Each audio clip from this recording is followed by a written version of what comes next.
Que isso, hein, pessoal? Tá tendo consistência agora? É isso mesmo que eu tô vendo? Muito bem-vindo. Vamos hoje fazer mais um daqueles episódios em que eu consigo dialogar com vocês. Vocês podem se preparar para deixar nos comentários aí o que vocês acham, porque eu quero puxar esse diálogo, algo que está vindo da coluna O Reino, né?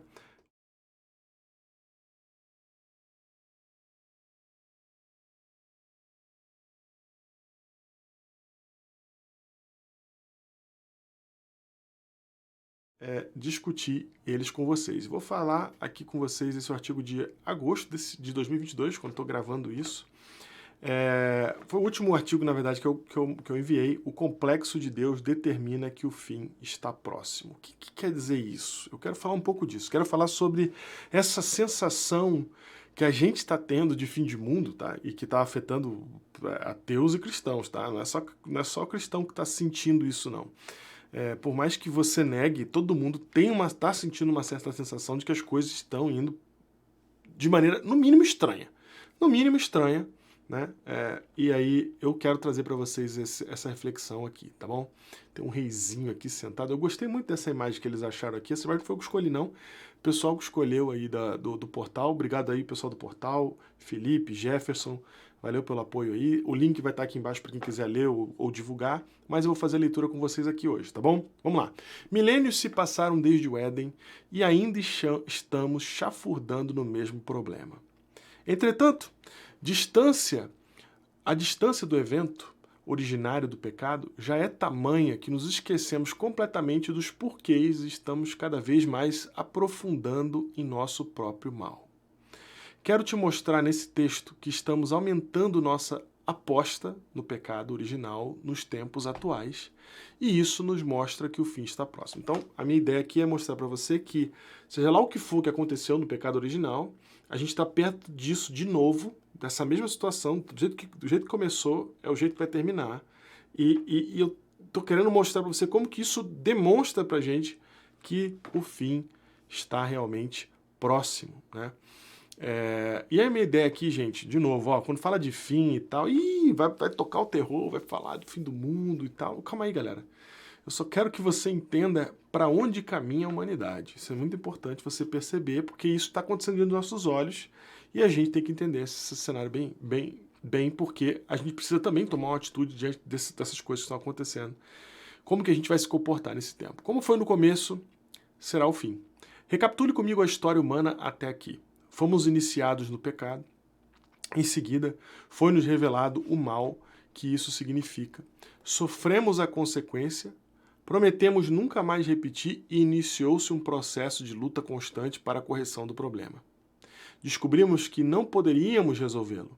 Então Deus veio e proveu uma solução que não dependeria de nós, sua morte e a distribuição da graça a todo aquele que crê.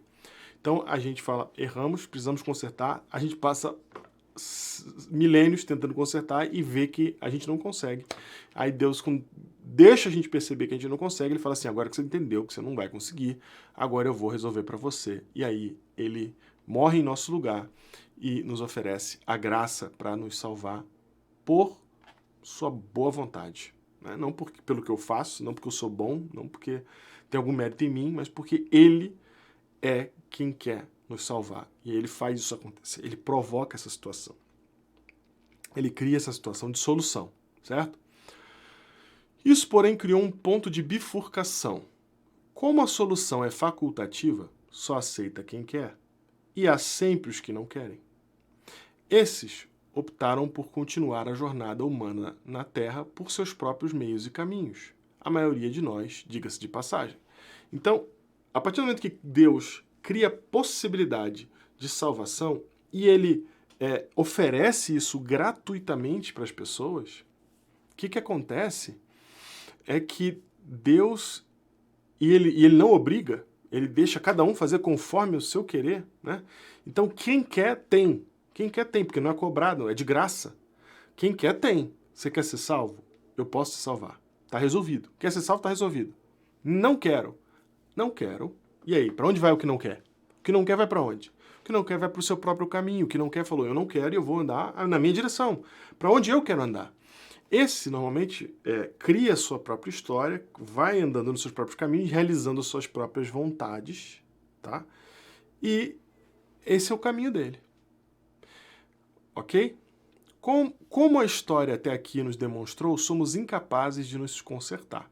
E o efeito de buscar a solução por nossos próprios meios e caminhos apenas nos afunda mais em complexidades e maldades, como quem gira em círculos. Na verdade, descemos em espiral, retornando lentamente ao ponto máximo do desgaste dessa tentativa inútil, o ponto aonde começamos. Essa ideia de espiral é uma ideia que eu falei rapidamente ali, mas eu queria muito trabalhar ela para você entender. A gente caminha em círculos porque tudo que o ser humano faz se repete na história. Mas não se repete igualzinho. Não é copiar e colar, sabe? É a mesma coisa, mas sempre com uma nuance diferente. Por quê? Porque a gente progride no tempo. Então, não é um círculo, é uma espiral descendo, tá? Nós não estamos andando em círculos. Nós estamos passando nos mesmos lugares, mas indo mais fundo, mais fundo, mais fundo. Então, é essa a ideia de espiral. Entretanto, agora convencidos, nem todos, dessa incapacidade, inclusive tem crente que não está convencido dessa incapacidade e continua tentando ser perfeito, e tendo rejeitado por decisão própria a solução divina, só nos resta o orgulho de insistir no primeiro erro. Queremos ser como Deus. Então aqui está o pecado original. O pecado original é quando o homem decide ser como Deus. A gente tem que lembrar o que a serpente falou. Eu vou fazer um resumo aqui no texto, então não adianta, eu vou ler o resumo e depois eu comento mais alguma coisa.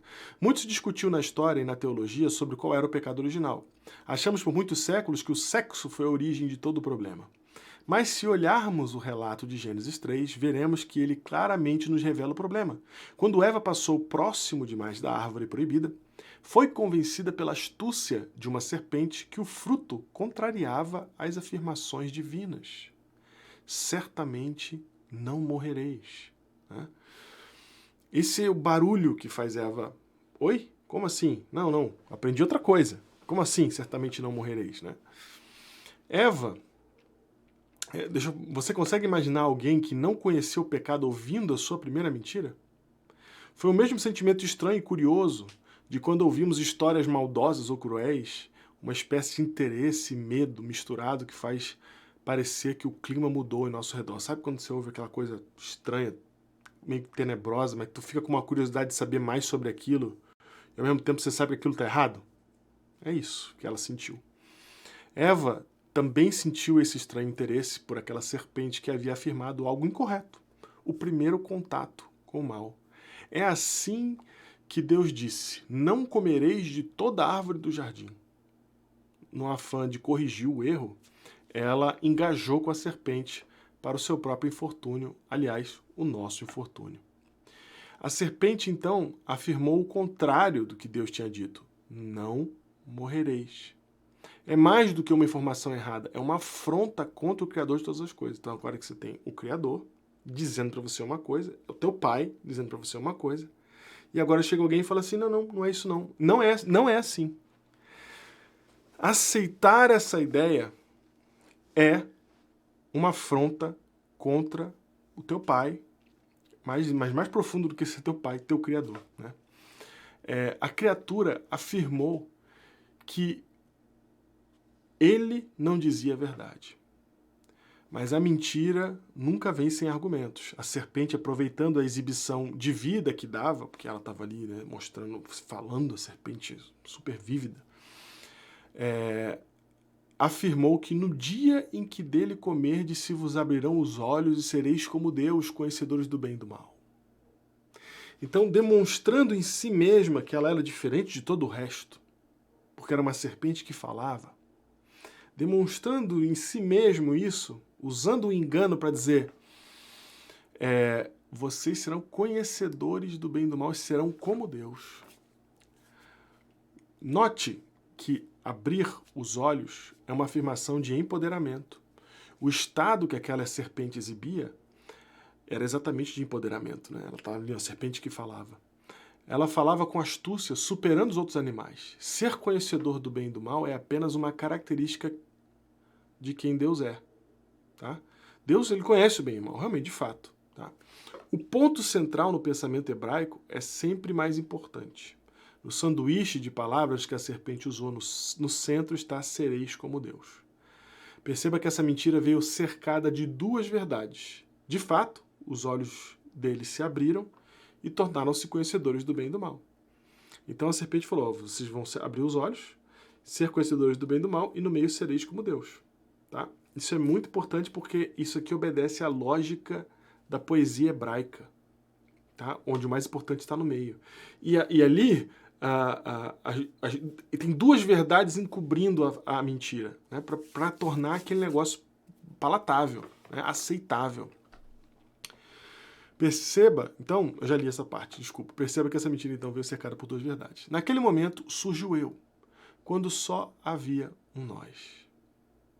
Tínhamos sido criados à imagem e semelhança de um nós. Não foi assim que Deus falou? Criamos o homem à nossa imagem e semelhança. Pensando somente em si, Eva decide que quer ser como Deus. O que isso significa na prática e como isso se manifestará no fim. Então aqui a gente encontra o pecado original. É quando o nós, criado como nós, deixa de ser nós e passa a virar eu. Quando esse movimento acontece, eu quero sentar no trono. Eu quero ser Deus. Esse é o problema. Ser como Deus é desejar que todos os nossos desejos sejam atendidos. Uma expectativa de controle sobre a vida para a obtenção de todos os nossos desejos. Quando a gente tenta ser como Deus, se coloca numa esperança, cria um desejo que é impossível de ser atendido, impossível de ser manifestado. Você entendeu isso aqui? Quer dizer, se eu quero ser como Deus e eu quero que tudo venha ao meu favor, eu estou desejando algo impossível de acontecer. É impossível. É impossível que todos os nossos desejos... Olha que interessante. A gente pode nutrir desejos no coração que são conflitantes. A gente pode nutrir desejos no coração que não tem como existir ao mesmo tempo. Mesmo assim, a gente pode nutrir os desejos e querer ter os dois, sabe? Isso é possível para a mente humana, isso é possível para o desejo humano, para a natureza humana. É quando eu quero ao mesmo tempo estar em dois lugares. Já sentiu essa sensação? Eu queria estar em dois lugares ao mesmo tempo, mas eu queria, certo? Quando a gente tem isso, isso demonstra para a gente o quanto que esses desejos, eles podem ser ilimitados. Vou falar um pouco mais disso na frente. E eles são... É impossível de você atender a todos. Tá? Então vamos lá. Então a gente cria uma impossibilidade para a gente mesmo. Começamos então a almejar por uma impossibilidade.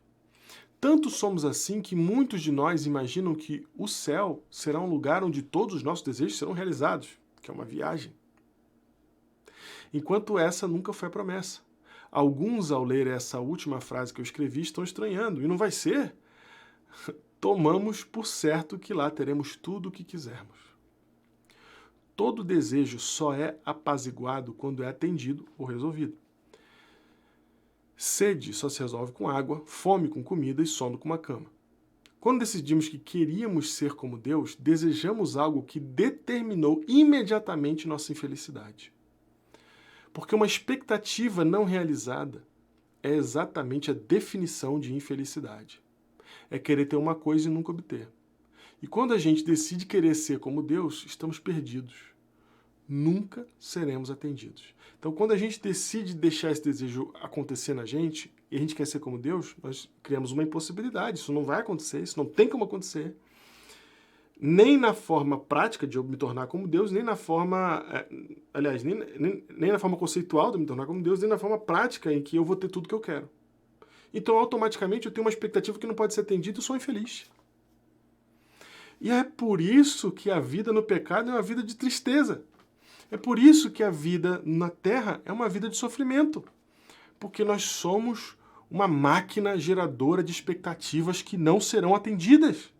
E é por isso que é tão difícil encontrar gente que é de fato feliz. E quando você encontra gente que é de fato feliz, sabe o que você encontra?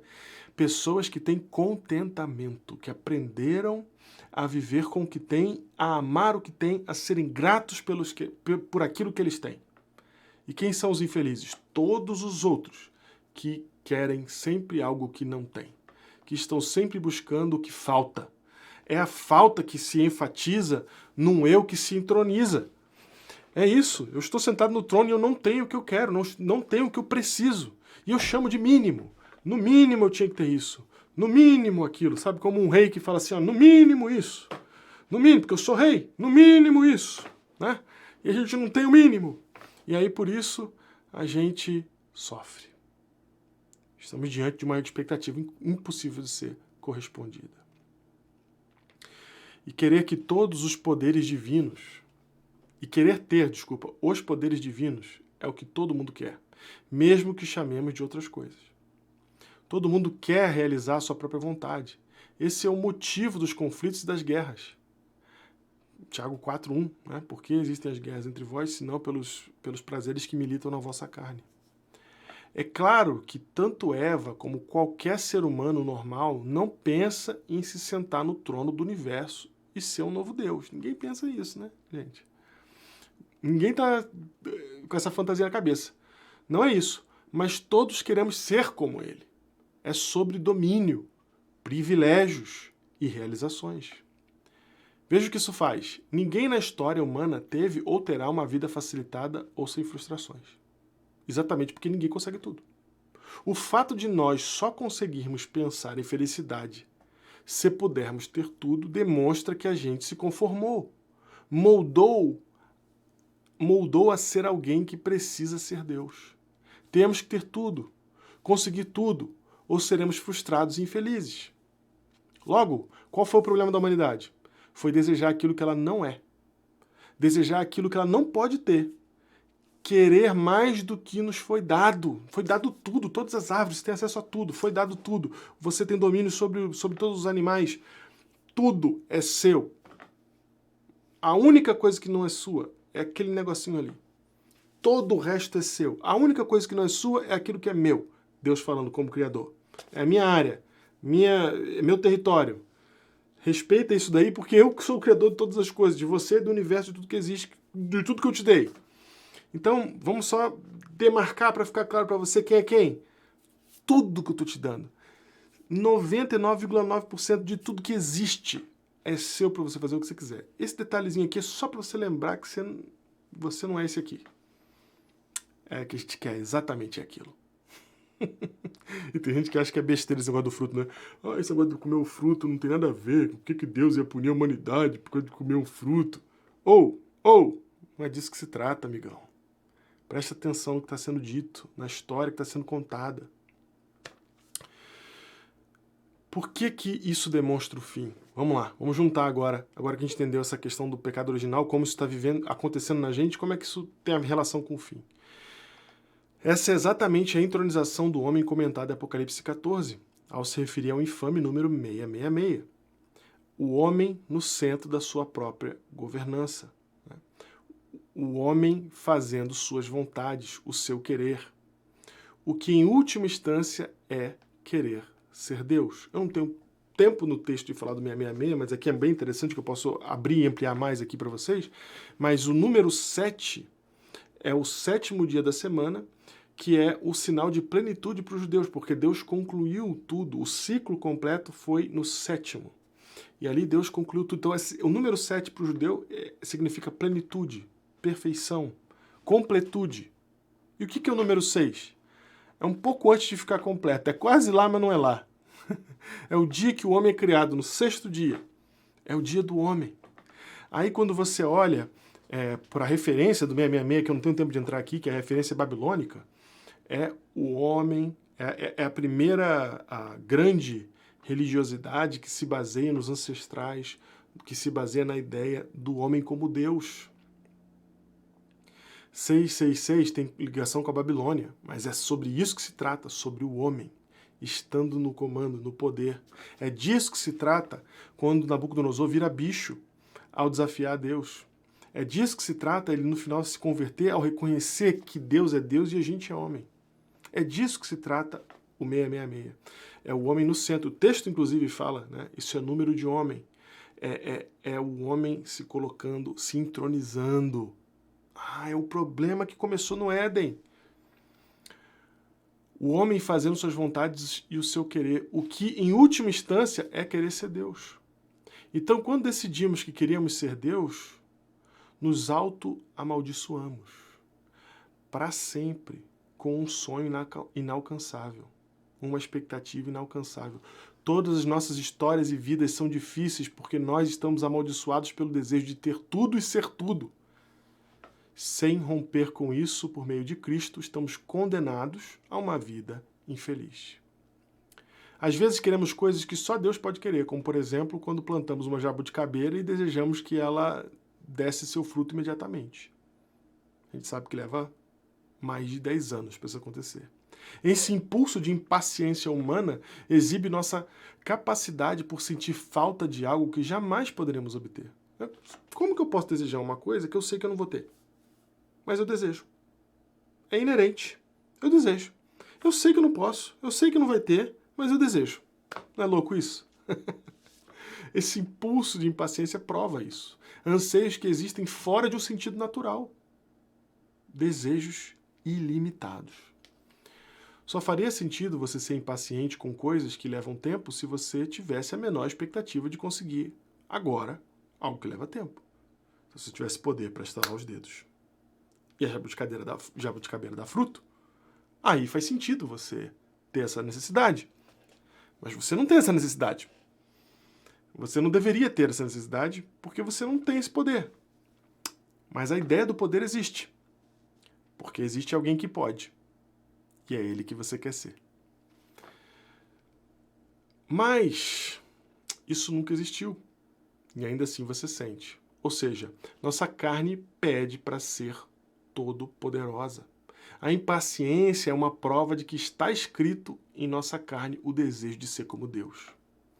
Só um exemplo que eu dei aqui, porque eu também não tenho como me aprofundar aqui, vocês sabem que eu luto para terminar os textos, né? Ó, o texto termina aqui nesse parágrafo, mas como sempre vocês já sabem também, o último parágrafo é super denso, porque eu tenho que terminar, porque eu tenho um limite ali, e eu resumo muita coisa, e eu cheguei no final do parágrafo aqui para poder explicar para vocês ele.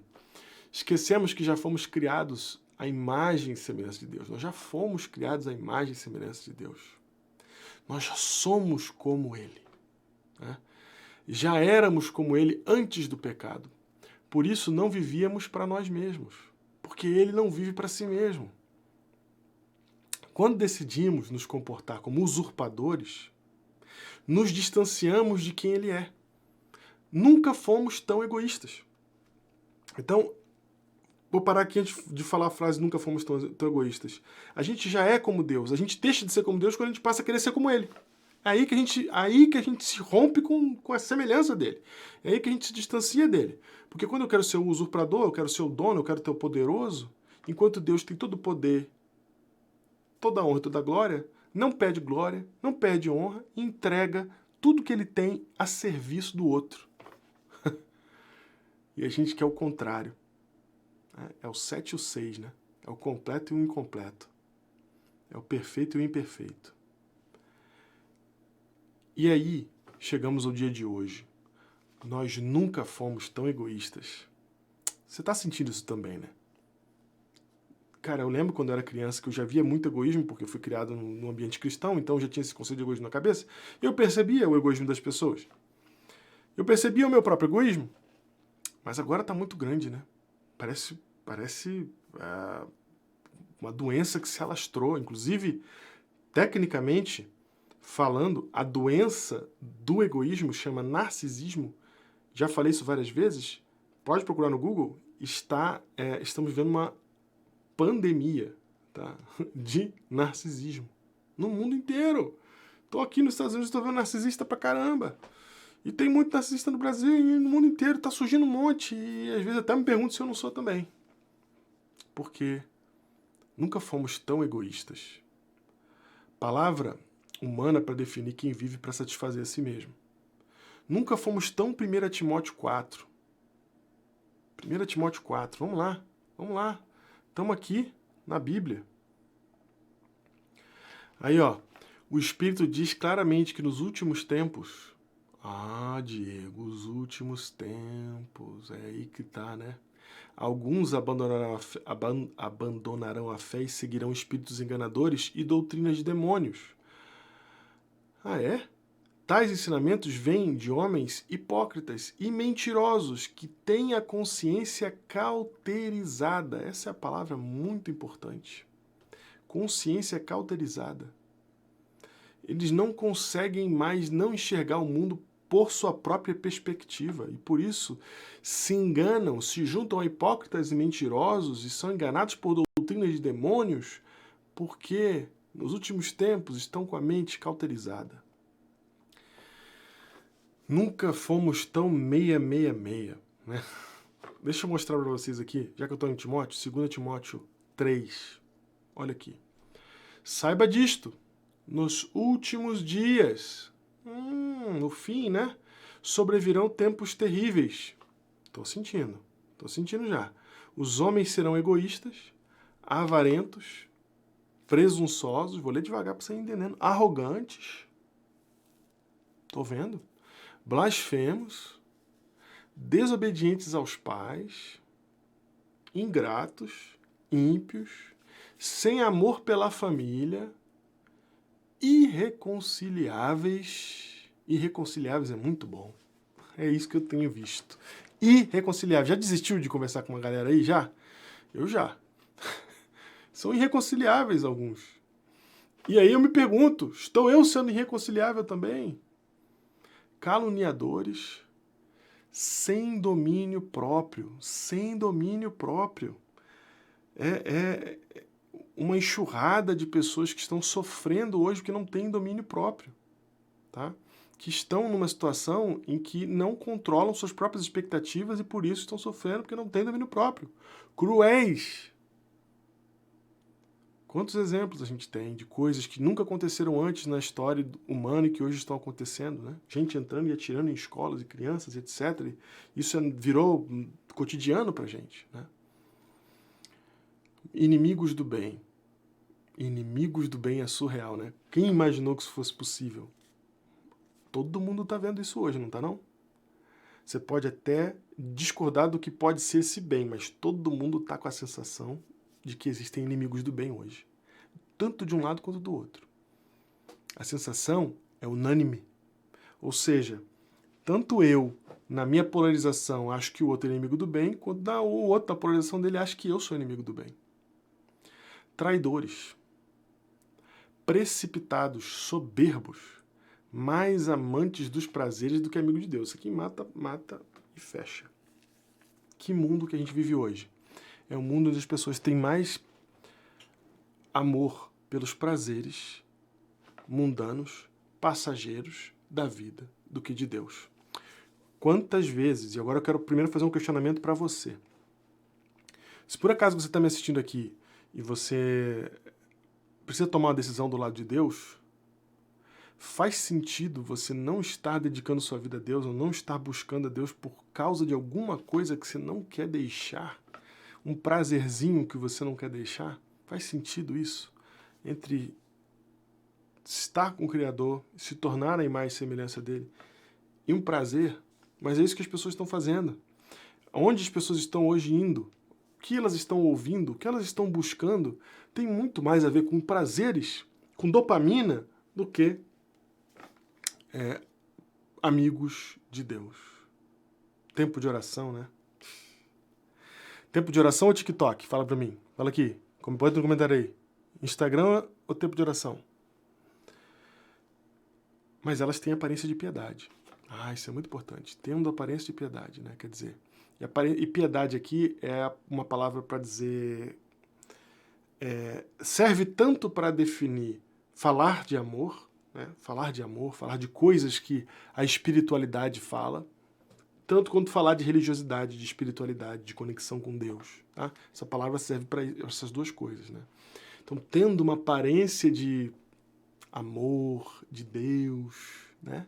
Mas negando o seu poder, não tem contato com ele, não é por ele não, é via ideias, é via conceitos, é via filosofias, não tem a ver com Deus. É o certo fazer, é bonito fazer, né? Não tem a ver com Deus não. Mas é o amor ao próximo, que não tem Deus na história, é a religiosidade sem Deus. E a religiosidade, às vezes, em nome de Deus, mas não tem Deus. né? Esse aí é o retrato do fim dos tempos. Nunca fomos tão 666. E por isso lhes digo que estamos caminhando para os momentos finais da história. A experiência humana, como a conhecemos, está para acabar, porque já estamos muito perto do exato ponto que partimos. O círculo terá feito a volta completa. Chegaremos às consequências finais da decisão de Eva. E é nesse ponto que a Bíblia nos informa que Deus há de interferir. Quando o ser humano assumir para si mesmo, em definitivo, sua própria soberania, a voz do Espírito Santo será calada. E então virá o fim. Eu espero que isso te inspire a orar mais, a falar com Deus, a buscar ser amigo de Deus. Espero que isso te dê uma esperança nesse mundo tão terrível de que Jesus está voltando.